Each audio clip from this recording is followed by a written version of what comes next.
Hello, everyone. We're so happy you're joining us. My name is Joan Weigel, and I'm a librarian at the San Jose Public Library. Today, on this pre-recorded program, two guests will be discussing Census Basics, the why and how of the census. These guest speakers will now introduce themselves. Hi, my name is Maya Bareket. I work for Hope Services in San Jose, California. I am a receptionist and proudly have been doing this for 10 years. I am a peer advocate as well and was president of my peer advocacy group 2 times.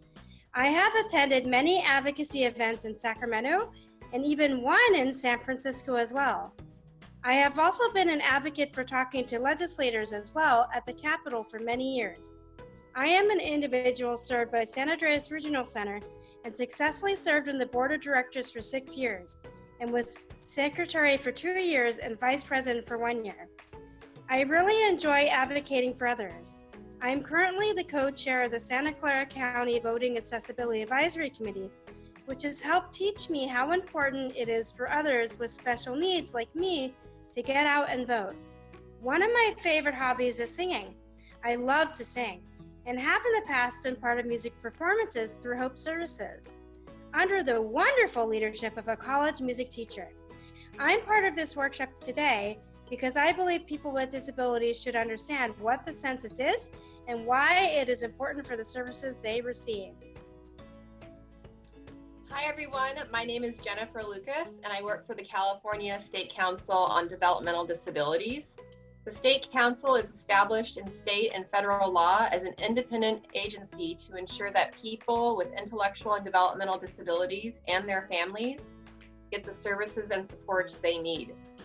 I've collaborated with the San Jose Public Library in the past on various workshops, and I'm excited to be doing so again. And this is our first time doing it online. And I'm thrilled to be co-presenting with Maya.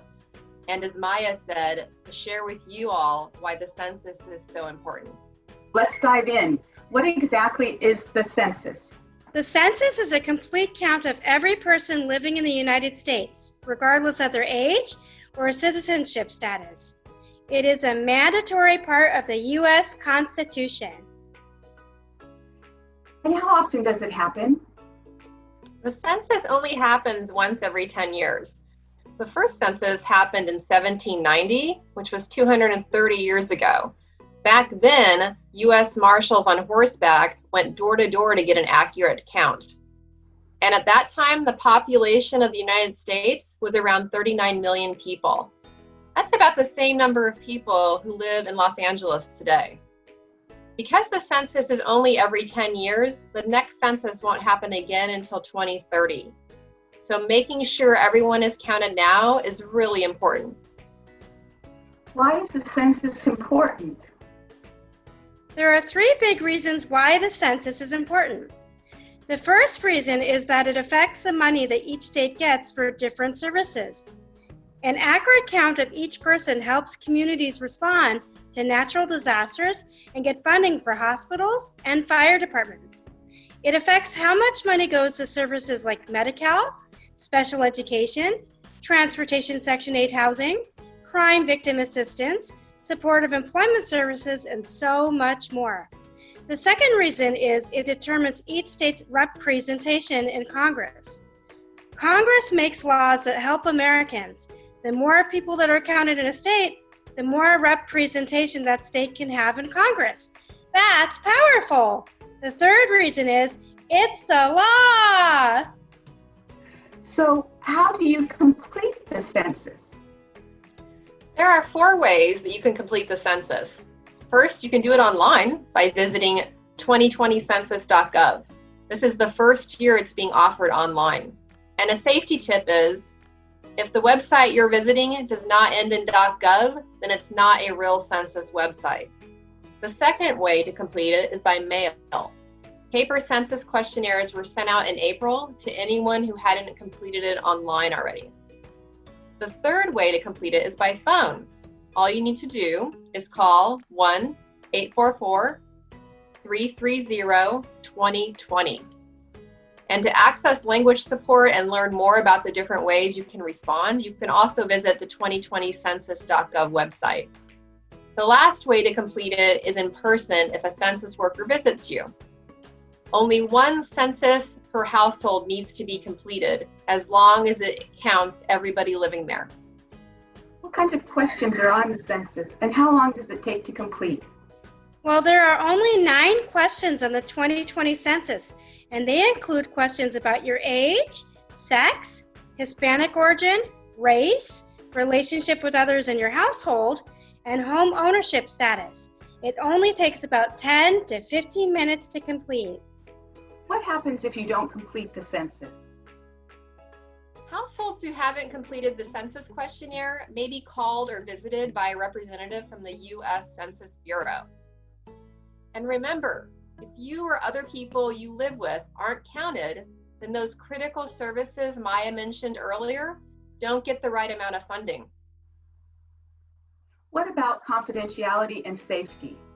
First, anyone claiming to work for the U.S. Census Bureau will be able to provide an ID badge. Second, the Census Bureau will not send unsolicited emails, nor will they ask for your Social Security number or bank account information. Third, the Census Bureau is required by law to protect any personal information they collect and keep it strictly confidential.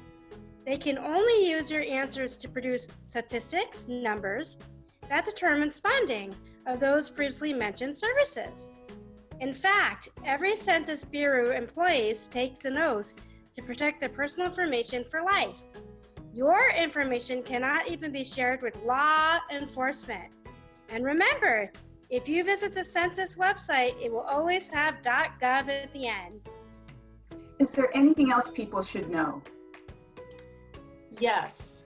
Some groups of people are considered hard to count. This means that for various reasons, they have ended up being undercounted in the past. These hard to count groups include people with disabilities, non-English speakers, seniors, people who have low income, and children under 5 years of age. As we mentioned, when people aren't counted in the census, states don't get the right amount of funding from the federal government for those important services.